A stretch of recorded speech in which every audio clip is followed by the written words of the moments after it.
GM কাদের কেন বাংলাদেশের বিরুদ্ধে এখন ষড়যন্ত্রে নেমেছে? জিএম কাদের কেন বাংলাদেশের মানুষদেরকে বারবার বলছে আওয়ামী লীগকে নির্বাচনে আনতে হবে, দিতে হবে? আপনি যদি না বোঝেন তাহলে রাজনীতি কেমনে করবেন? এই জিএম কাদেরকে বসানো হয়েছে পার্শ্ববর্তী দেশের পক্ষ থেকে আওয়ামী লীগকে পুনর্বাসন করার জন্য। জিএম কাদেরকে শিখিয়ে দেওয়া হচ্ছে তুমি তোমার মতো বলতে থাকো। সে কারণেই জিএম কাদের গ্রেপ্তার হয় না, সে কারণেই জিএম কাদের কথা বলতে পারে, সে কারণেই গত 16 বছর যেই জিএম কাদের চুপ থেকেছে সেই জিএম কাদের এখন দুর্দিনে এখন আওয়ামী লীগের পক্ষে দাঁড়িয়েছে। অর্থ হচ্ছে এই জিএম কাদেরকে ব্যবহার করে জাতীয় পার্টিকে প্রতিষ্ঠার মধ্য দিয়ে আওয়ামী লীগ যদি এদেশে ভোট করতে নাও পারে, সবাই মিলে জাতীয় পার্টির ওই জিএম কাদের সাথে থেকে তারা তাদেরকে ঐক্যবদ্ধভাবে বাংলাদেশে প্রবেশ করতে চায় এবং সেই টিপস পার্শ্ববর্তী দেশ থেকে দিয়ে দেওয়া হয়েছে।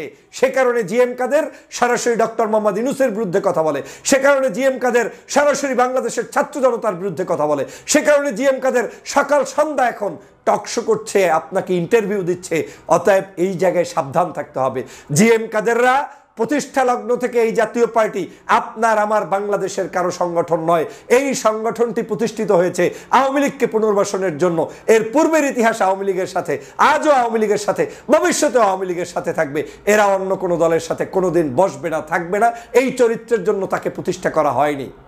অতএব বাংলাদেশের বিএনপি, জামাত, চরমোনাই, হেফাজত, ডানপন্থী অন্যান্য রাজনৈতিক দল, ছাত্র জনতা যারা এই জুলাই বিপ্লবের অংশীদার ছিলেন, আপনারা ইউনাইটেড থাকেন। জিএম কাদেরের সাথে পার্শ্ববর্তী দেশের সাথে একটি বিশেষ গোপন চুক্তি সম্পাদন হয়েছে। জিএম কাদের সে কারণে এখন সকাল সন্ধ্যা বিভিন্ন জায়গায় টিভি মিডিয়ার সামনে তিনি এখন বক্তব্য রেখে চলেছেন এবং তিনি যে কোনো মূল্যে আওয়ামী লীগকে বাংলাদেশের আগামী নির্বাচনে রাখার জন্য সব দল যেখানে নিষিদ্ধ করতে চায় সেখানে তিনি তাদের পক্ষে বক্তব্য রেখেই চলেছেন। এক বাক্যে আওয়ামী লীগের মুখপাত্র হিসাবে এখন ভূমিকা পালন করছেন রাস্তাঘাটে সব জায়গায় রাজনীতিতে জিএম কাদের সাহেব। আপনারা নিশ্চয়ই ভাবতে পারেন যে বাংলাদেশের 5ই আগস্টের যে জুলাই বিপ্লব সম্পন্ন হয়ে শেখ হাসিনা আগস্টের 5 তারিখে পালিয়ে গিয়েছে, তারপরে বাংলাদেশে স্বভাবতই আওয়ামী লীগ প্রেমীও যদি কেউ থাকে তারা কিন্তু তাদের কথাবার্তার ধরন কিছুটা হলেও পরিবর্তন করে ভিন্ন স্টাইলে বুদ্ধিজীবী সাজার চেষ্টা করছেন। কিছুটা আওয়ামী বিরোধিতাও দেখিয়ে টিকে থাকার লড়াইয়ে তিনি এখন অবস্থান করছেন। কিন্তু এই জিএম কাদের সাহেব শেখ হাসিনার বিদায়ের পর থেকে মনে হচ্ছে যেন গত 16 বছর যা বলতে পারেননি তা আরও নতুন করে বেশি বেশি বলা শুরু করে দিয়েছেন।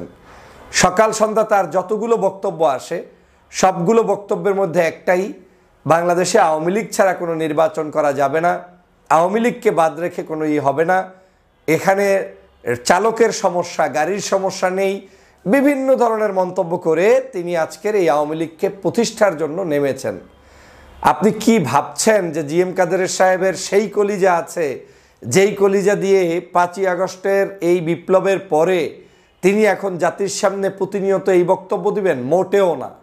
এটা একটি গোপন চুক্তির অংশ, এটা একটা পরিকল্পনার অংশ। যেই জিএম কাদের গত 16 বছর দেশের জন্য, মানুষের জন্য একটা কথা বলতে পারে নাই, আমাদের 5ই আগস্ট জুলাই বিপ্লবের জন্য পর্যন্ত সাহস করে সংসদ থেকে পদত্যাগ করতে পারে নাই, যেই জিএম কাদের পূর্ববর্তী সময়ে ভারতে ভিজিট করে এসে বাংলাদেশে এসে কি চুক্তি হয়েছে সেটা বলতে পারে নাই, কি বক্তব্য হয়েছে সেটা বলে নাই, সেই জিএম কাদের এখন সকাল সন্ধ্যা আওয়ামী বন্দনা করছে। এবং কোন সময়ে? স্রোতের বিপরীতে, যখন বাংলাদেশের জনগণ, রাজনৈতিক দল সবাই মিলে, যে আওয়ামী লীগেরও ছিল তারাও এখন আওয়ামী লীগের প্রশংসা থেকে একটু দূরে থাকছে নিজেকে বাঁচানোর জন্য, সেই জায়গায় জিএম কাদের সকাল সন্ধ্যা আওয়ামী লীগের প্রশংসা করছে। আপনার কাছে কি মনে হচ্ছে এটা খুবই স্বাভাবিক ঘটনা? না। তাদের সাথে ওই দেশের ভারতের বিশেষ গোপন সম্পর্কের ভিত্তিতে, চুক্তির ভিত্তিতে, আমি চ্যালেঞ্জ করে দিয়ে বললাম, আমার কাছে তথ্য আছে, এই লোকের সাথে গোপন চুক্তির ভিত্তিতে এখন একটাই তাকে দায়িত্ব দেওয়া হয়েছে যে তোমার জাতীয় পার্টি নিয়ে তোমার ভাবা লাগবে না, তুমি জাতীয় পার্টি, কিন্তু তোমার কাজ হবে আওয়ামী লীগকে পুনর্বাসনের জন্য তুমি শুধু তোমার মুখ থেকে বলতেই থাকবা। এই বলার অনেকগুলো কাজ আছে। এই বলতে বলতে বলতে বলতে জাতির কাছে আওয়ামী লীগের বিষয়টাকে হালকা করে দেওয়া হবে এবং এটার ভূমিকা পালন করবে জিএম কাদের। আমি সবসময় জাতীয় পার্টির উত্থান এবং জাতীয় পার্টির প্রতিষ্ঠার ইতিহাস নিয়ে কথা বলতাম।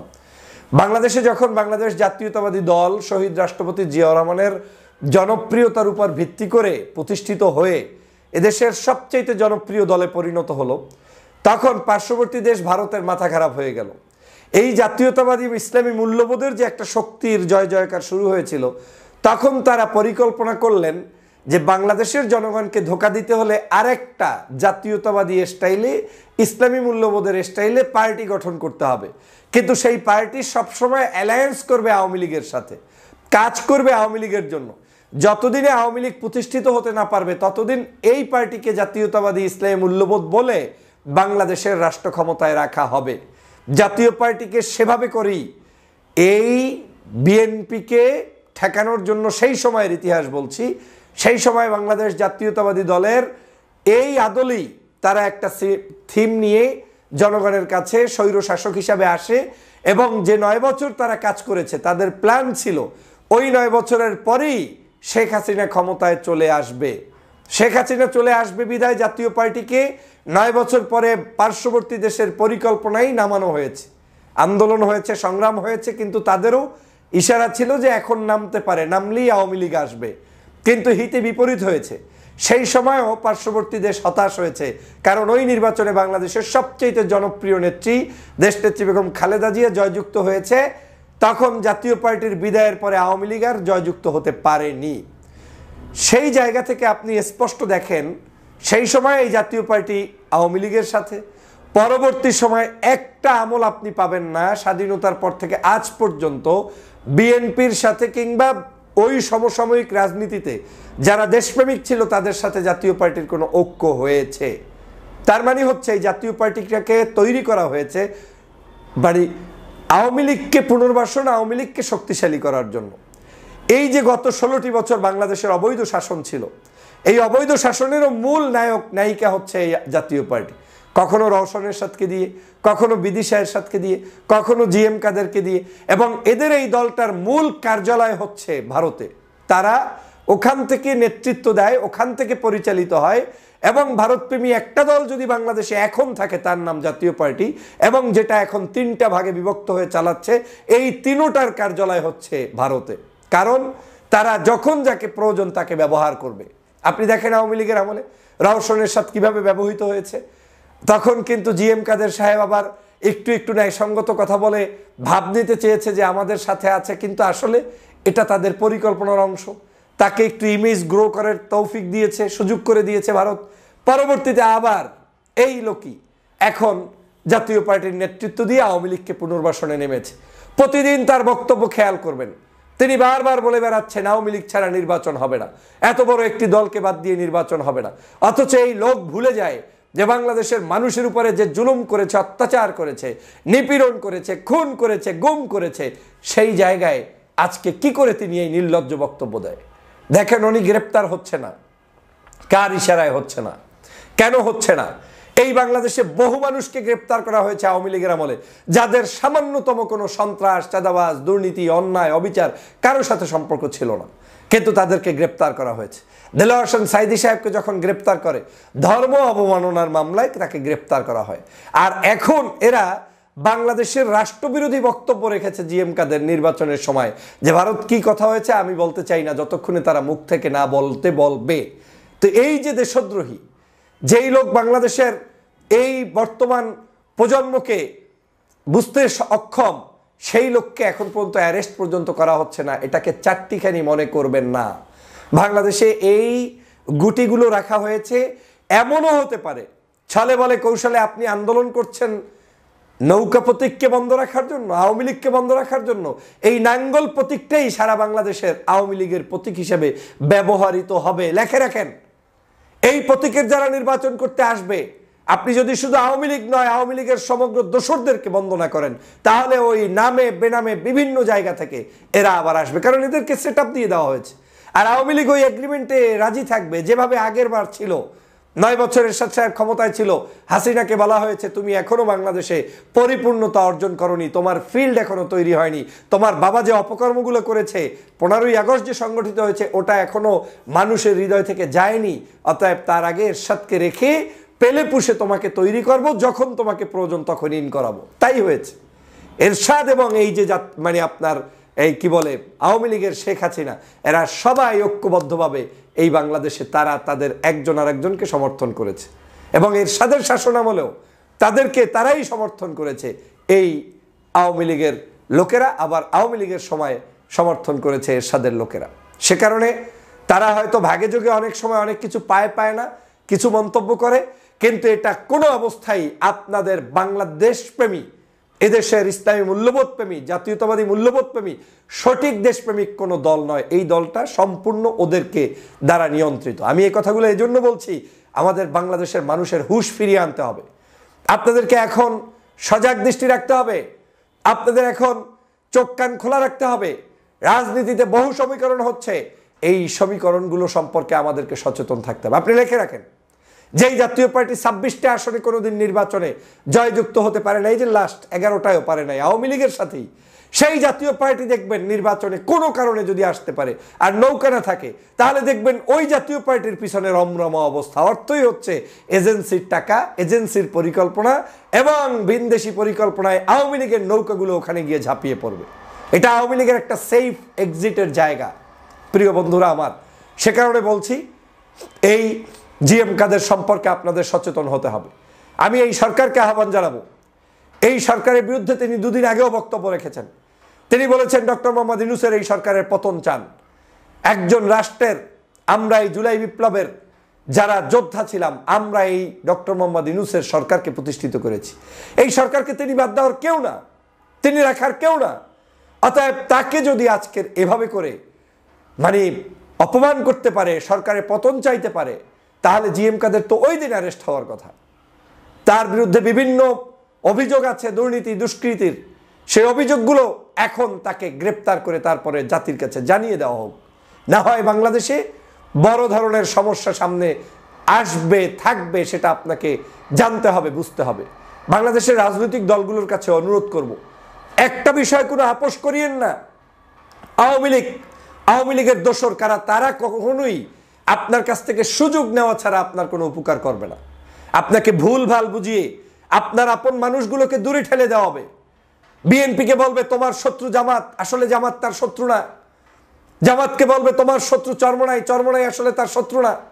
এভাবে করে প্রত্যেকের পিছনে লোক লাগিয়ে দিয়ে আপনাদের ভিতরে অনৈক্য তৈরি করাবে, আর আপনাকে দেখতেও মনে হবে যে আসলেই তো এরাই তো আমার প্রতিদ্বন্দ্বী। আসল প্রতিদ্বন্দ্বীকে দূরে রেখে আপনার আপন মানুষগুলোকে দূরে সরিয়ে দিয়ে ওদেরকে আপনার কাছে ইন করাবে, আওয়ামী লীগকে আপনার কাছে পাঠাবে।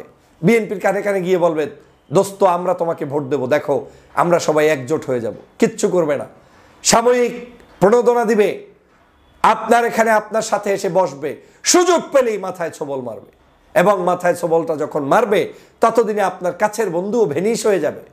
আমি এই কথাগুলো এজন্যই বলছি, প্রিয় সহযোদ্ধা ভাইরা, বাংলাদেশের প্রিয় রাজনৈতিক দলের নেতাকর্মীরা, আপনারা ইউনাইটেড হন, কিন্তু আপনার নিজেদের লোকদের মধ্যে হন। বিএনপি জামাতের সাথে হন, জামাত চরমোনাইয়ের সাথে হন, চরমোনাই অন্য অন্য জোটগুলোর সাথে হন, সবাই মিলে এক থাকুন। শেখ হাসিনার বিরুদ্ধে কিন্তু আপনারা কখনোই আওয়ামী লীগের দোসর এবং জাতীয় পার্টি সহ এই সকল কাউকে কোনো জায়গায় স্পেস দিয়েন না প্লিজ। দিলে ধ্বংস হয়ে যাবেন, একদম শেষ হয়ে যাবেন। ভাবতেও পারছেন না যে জিএম কাদের সাহেবের সাথে ভারতের পরিকল্পিত একটি চুক্তি হয়ে যাচ্ছে, এবং সেই চুক্তির কারণেই আপনার সাথে এই অপকর্ম করছে। আপনাকে বুঝতে হবে যে জিএম কাদের হঠাৎ করে কেন এই কথাগুলো বলছে, জিএম কাদের কেন বাংলাদেশের বিরুদ্ধে এখন ষড়যন্ত্রে নেমেছে, জিএম কাদের কেন বাংলাদেশের মানুষদেরকে বারবার বলছে আওয়ামী লীগকে নির্বাচনে আনতে হবে, দিতে হবে। আপনি যদি না বোঝেন তাহলে রাজনীতি কেমনে করবেন? এই জিএম কাদেরকে বসানো হয়েছে পার্শ্ববর্তী দেশের পক্ষ থেকে আওয়ামী লীগকে পুনর্বাসন করার জন্য। জিএম কাদেরকে শিখিয়ে দেওয়া হচ্ছে তুমি তোমার মতো বলতে থাকো। সে কারণেই জিএম কাদের গ্রেপ্তার হয় না, সে কারণেই জিএম কাদের কথা বলতে পারে, সে কারণেই গত 16 বছর যেই জিএম কাদের চুপ থেকেছে সেই জিএম কাদের এখন দুর্দিনে এখন আওয়ামী লীগের পক্ষে দাঁড়িয়েছে। অর্থ হচ্ছে এই জিএম কাদেরকে ব্যবহার করে জাতীয় পার্টিকে প্রতিষ্ঠার মধ্য দিয়ে আওয়ামী লীগ যদি এদেশে ভোট করতে নাও পারে, সবাই মিলে জাতীয় পার্টির ওই জিএম কাদের সাথে থেকে তারা তাদেরকে ঐক্যবদ্ধভাবে বাংলাদেশে প্রবেশ করতে চায়, এবং সেই টিপস পার্শ্ববর্তী দেশ থেকে দিয়ে দেওয়া হয়েছে। সে কারণে জিএম কাদের সরাসরি ডক্টর মোহাম্মদ ইউনূসের বিরুদ্ধে কথা বলে, সে কারণে জিএম কাদের সরাসরি বাংলাদেশের ছাত্র জনতার বিরুদ্ধে কথা বলে, সে কারণে জিএম কাদের সকাল সন্ধ্যা এখন টকশো করছে, আপনাকে ইন্টারভিউ দিচ্ছে। অতএব এই জায়গায় সাবধান থাকতে হবে। জিএম কাদেররা প্রতিষ্ঠা লগ্ন থেকে এই জাতীয় পার্টি আপনার আমার বাংলাদেশের কারো সংগঠন নয়। এই সংগঠনটি প্রতিষ্ঠিত হয়েছে আওয়ামী লীগকে পুনর্বাসনের জন্য। এর পূর্বের ইতিহাস আওয়ামী লীগের সাথে, আজও আওয়ামী লীগের সাথে, ভবিষ্যতেও আওয়ামী লীগের সাথে থাকবে। এরা অন্য কোনো দলের সাথে কোনোদিন বসবে না, থাকবে না। এই চরিত্রের জন্য তাকে প্রতিষ্ঠা করা হয়নি। অতএব বাংলাদেশের বিএনপি, জামাত, চরমোনাই, হেফাজত, ডানপন্থী অন্যান্য রাজনৈতিক দল, ছাত্র জনতা যারা এই জুলাই বিপ্লবের অংশীদার ছিলেন, আপনারা ইউনাইটেড থাকেন, ফ্যাসিবাদের বিরুদ্ধে থাকেন, আওয়ামী লীগের বিরুদ্ধে থাকেন, জাতীয় পার্টি সহ যে সকল দোসররা 16 বছর জুলুম করেছে তাদের বিরুদ্ধে এক থাকুন। না হয় আপনাদেরকে অনৈক্য তৈরি করার মধ্য দিয়ে আওয়ামী লীগ আবার বাংলাদেশে ফেরত আসবে।